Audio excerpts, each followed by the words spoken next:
Hello, everybody, and welcome back to Shadowrun Returns, episode number 37.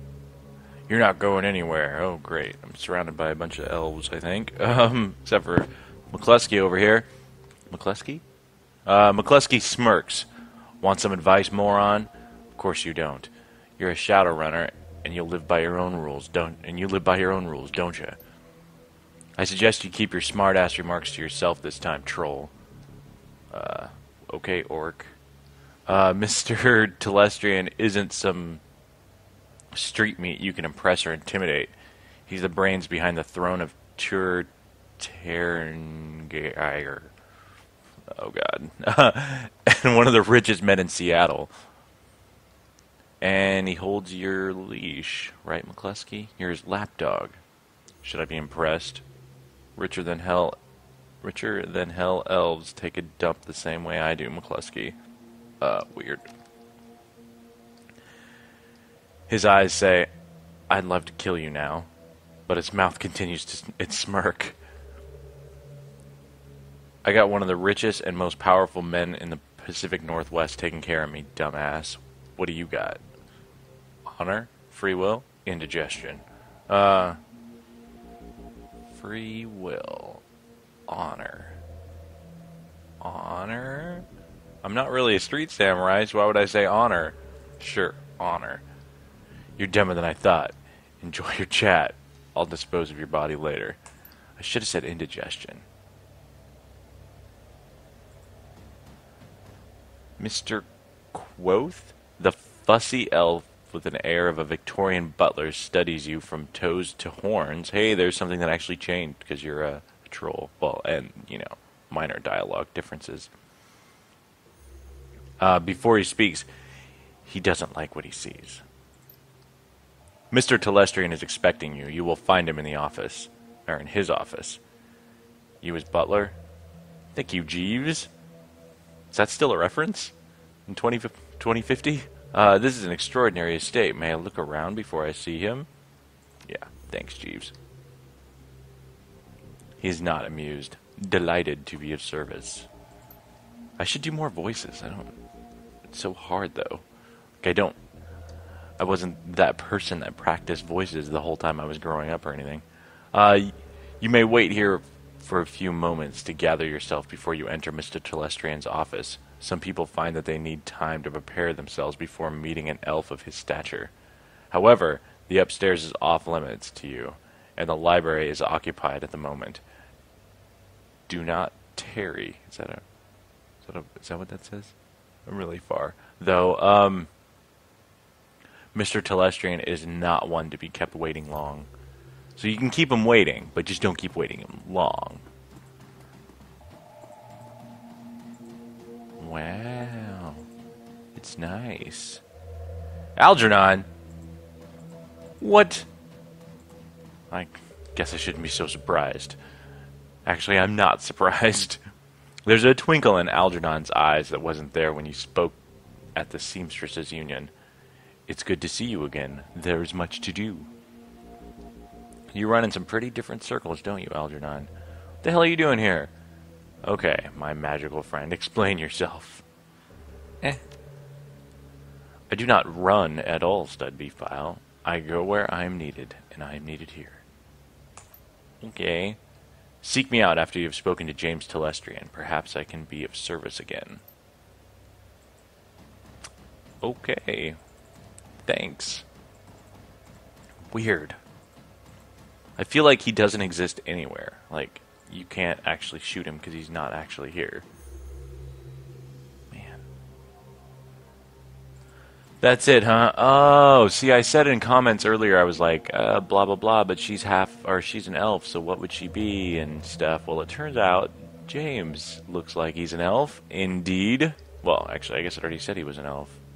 I just didn't put it together till I saw him in the flesh. As you approach, James Telestrian the third looks up from the computer screen built into the surface of his desk. He's not at his whatever. And assesses you, calculating and cold. A practiced smile comes to his face. He Vibe's the kind of rich you don't get from Trivid? From Trivid. It's not the clothing or the trappings or the bow before your better's mansion. It's something else. The feeling that you're being categorized, a resource or a liability or a pawn. I wish I could do a voice for James, but I cannot. He looks... I don't know. I've been reviewing the results of your visit to my Seattle office last night. I admit they are impressive. You've generated a considerable amount of damage to my office complex, killed or wounded many of my security personnel, and cost my vice president of security his job. Ha! That guy was a dork anyway. In 24 hours, you have accumulated quite a bill with me, sir. Etiquette Corporate! How do you intend to settle your debt? What could I say? Once my current assignment is complete, I would be happy to discuss working off my debt to you, Mr. Telestrian. Weird. Would you take a check? You already confiscated the container I took. I have no other bargaining chips. Why would I let him know that I care about the container? I understand humor. I don't appreciate it. I do not appreciate it. But I understand its uses. Yours was not a good use of humor. However, it neither charmed me, disarmed the tension, nor infuriated me to the point of providing you with a quick death. Oh, sorry. I had my spacing wrong there. Yours was not a good use of humor, however. It neither charmed me, blah, blah, blah. Before you attempt any more of your lowbrow monkey shines? Is that... Anyhow, I will lay out your tactical situation. You have one piece of information which you might use as bargaining chip in this little time you have left to live. Why you took what you took. I'm interested to know what you and your team of criminals fought your way through my security teams up to my private office to access the Matrix and uncover the location of a simple research project. I think I read that wrong. Let's see. The most protected item is usually the most valuable. That's why I took it. That's not always true. It goes like this. Your half-brother Sam Watts hired me to find his own killer. He had a dead man switch, when I find the killer, I get paid. I took the Aegis sample to kill giant insect spirits. Duh. I find your bluntness somehow refreshing. He touches a button on the desk. Mr. Quoth, please ask my daughter to join us. The young pretty elf has dark circles under her eyes and a haunted expression on her face. She recognizes you instantly. It's you. You're the man who helped me escape from the Universal Brotherhood. How did you get here? Oh, it's Mary Louise. Can I just call her Marie instead of Marie Louise? Telestrian cuts in quickly. Thank you, Marie. You've confirmed the identity of your rescuer and given me a reason to forgive him for his trespasses against me. She looks hungry for your help. I'm glad you're here. Good to see you got out okay, Marie. You did well back there. Without you, we'd all be dead. This guy's your father? Nah. She closes her eyes. Thank you, but I'm not sure that death wouldn't be better than this. I can't sleep at all. I'm afraid that this is a dream and that I'll wake up and still be there with the bugs. Or with the bugs. You can relax, Marie. You can relax, Marie. You are safe. It's over. No, it won't be over until they're all dead. She shudders. You didn't see them. You don't understand. You and those men who flew in here, all you do is talk. It's just like you to form a committee, Father. I knew that someone had to take action. That's why I got Harkeem? Is that the Baron? That's why I got Harkeem involved? The already cold exterior of James Telestrian III turns to ice.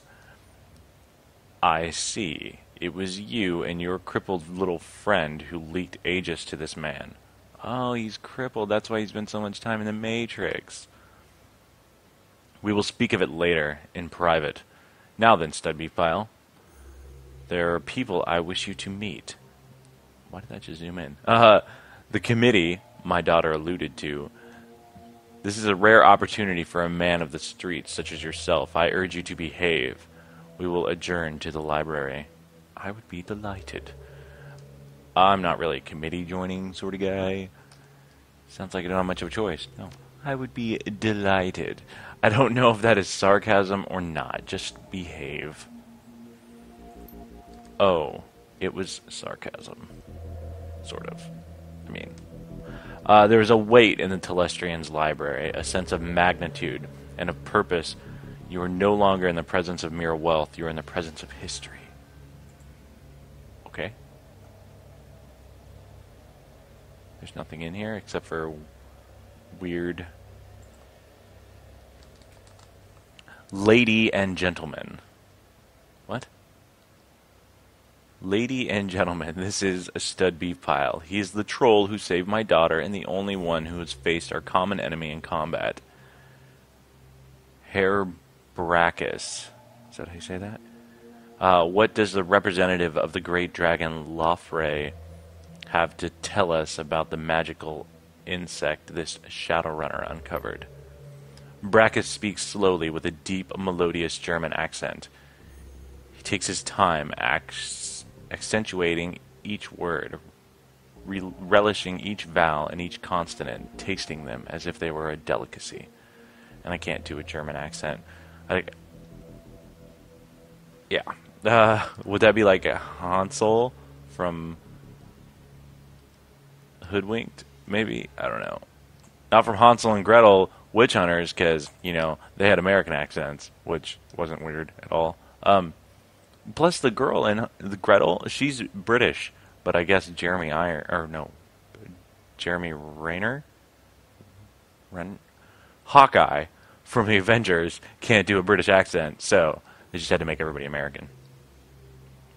Anyway, my Lord Lofre has witnessed the insect spirit's physical manifestation before, roughly 9,000 years ago. As you are aware, magic ebbs and flows from the earth, cycling from peak to peak over the course of 5,200 years.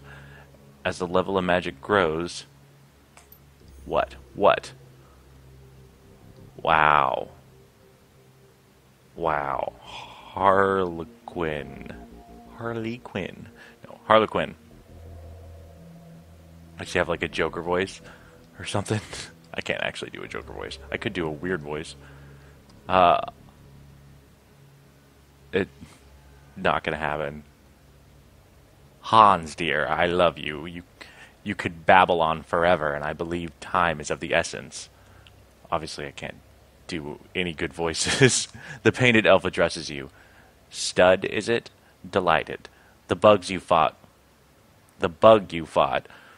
was not merely a magical awakened animal like a wyvern or a hydra or anything else in the sixth world. In fact, it isn't from this world at all. It's the physical embodiment of an insect spirit from another plane of existence. Oh, let's see. Imagine that moving from one plane of existence to another isn't easy. And what is this etiquette? Academic, I didn't even see that. I believe that would explain why I wasn't able to damage it. The spirit itself is extraplanar. Wow. That's why I couldn't kill it. There you go. That's the dumbed down answer. Exactly so. Your little buggy friend exists on both planes simultaneously. Great. Now an insect spirit can't simply thumb a ride through the astral space and show up on Earth late for dinner. Dinner in this case being us. And then I've never done a voice for him. Nope, not gonna happen. That would be terrible. 2 elements are required to bring one across the void: a shaman and a host. First, the spirit calls upon a shaman, often in dreams. The spirit seduces the shaman with promises of great power. The shaman then accepts the spirit as his totem. Next, the insect spirit requires a suitable host. The best candidates are the disaffected and the disenfranchised. In short, the weak-willed. Their minds are most susceptible to suggestion, which is helpful in making the transformation. As you might imagine, these are the sort of people easily attracted to a cult, such as the Universal Brotherhood. Finally, by performing what has to be a truly disgusting ritual, the shaman serving the insect totem implants the spirit into the host, willing or not. Then it's feeding time. Harlequin is correct. Is that supposed to be German? Yeah. The insect spirit will then slowly consume its host while transforming it into the spirit's own insectoid body, thus manifesting itself fully on this plane. What's this have to do with the great dragon and the elf who likes cosmetics? Whiz! Bugs from another dimension need killing? I get it.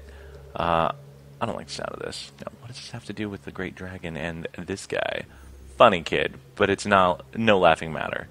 This is bigger than hunting down an insect shaman or putting a few 9mm rounds into a bug. The initial bug prepare a nest for the summoning of the queen. Once the nest has its queen, she literally explodes with newly manifested insect spirits. They swarm out of the nest, feasting on all the flesh they can find, and implanting more insect spirits into the flesh corpses, again and again and again. The room falls silent as they consider the scenario. Faces grim. Telestrian breaks the silence. This is not an infestation, Studby file. It's an invasion. My Lord Lofrey knew this day would come, but he did not know precisely when or where, nor where. Your rescue of Mr. Telestrian's daughter has exposed the existence of an insect spirit for the first time in this cycle of the world. Then why don't you just fire a cruise missile at the Brotherhood and call it a day? Sure, sounds good to me. So you're early to the party this time. That gives you the upper hand, right? No, fire a cruise missile at it. You're half engage the enemy, or you half engage the enemy because it's German accent, clever. You know why? The insect spirit is only a resident in the transformed host's body. Conventional weapons can hurt the body and expose the spirit, but the spirit itself exists on two planes. It cannot be destroyed by mundane means, hence Project Aegis. Herr Telestrian, Biotechnology and Agricultural Division, worked with my Lord Lofrey's thaumaturgical blood magic, I think that means blood magic, engineers, and designed Project Aegis. I can't believe I can't remember how to say that word. Anyway, it's blood magic. And designed Project Aegis to destroy an insect spirit once it's released from its host. The formula, a fluorescing astral bacteria strain, exists in the physical and astral plane at once, and thus can affect the insect spirit. Great. Now that was a mouthful. Did you memorize it, or are you reading it off an index card? My Director of R&D, Diane Ravenwood, will explain how Project Aegis will be used in the field. Dr. Ravenwood? It's like an elf Halle Berry. Our weapons specialists have rapidly prototyped a delivery device for the fluorescing astral bacterial strain. They've created some prototype launchers which fire Aegis-filled shells when Aegis-filled shells. When fired, the shells will discharge a high-velocity stream of the bacteria. In order to destroy one of the bugs, it must first be damaged using conventional weapons or magic until the spirit is released from the host body. Then the insect spirit must be shot with Project Aegis prototype launcher to destroy it. So in order to stop the invasion of insects from another dimension, a dragon and an elf co-created a magical insecticide. Aegis is a multi-dimensional bug spray. It stomps bugs dead. Got it. Is that a... Stomps bugs? Yeah, anyway. Crudely put, but accurate. We must stop the Universal Brotherhood from summoning a queen, and we must stop them immediately. You are the only one who has been inside the facility and the only one who has personally fought these creatures before. That, along with your highly effective assault upon the property, indicates that you are the ideal person to lead lead the attack. I'm flattered. Glad you're convinced, because I'm not. No one's ever used this magic bug juice before. Or no one's ever used this magic bug juice before. What makes you think that Project Aegis will actually work? I'm flattered. The painted elf grins, and his red lipstick catches light. You should be. Catches the light. Come on, kid.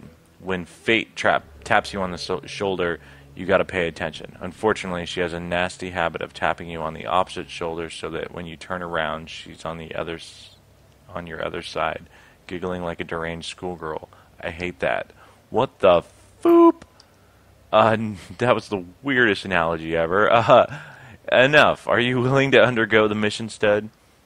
You had me at killing bugs. Show me how to use Aegis and we'll get it done. I'm a professional, and professionals get paid for their work. I assume serving all mankind involves compensation. My job is to bring Killer to justice, not lead an assault against monsters out of nightmares. Whatever. Let's just do it. Excellent. He claps his hands as if seeing the circus for the first time. I love the way the short-lived are willing to die even faster. It's very inspirational. Brackus raises his hands to Harlequin's clapping, and Harlequin's clapping instantly stops. There is one final note, a warning, if you will. You have seen the danger the insects represent, but you have not witnessed the shaman's power. The shaman must tap into a powerful source of magic in order to summon a queen.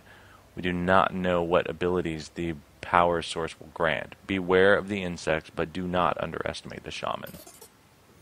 Alright, 10,000 new yen. Hey, don't scare the kid, Hansel. We still need him to go on the mission. By the by, I'm coming with you, stud. I wouldn't mind seeing these creatures for myself. I missed them last time. Telestrian will bankroll you, so you can hire the rest of your team. Find me when you're ready to go, and we'll bug right out of here. I see what you did there.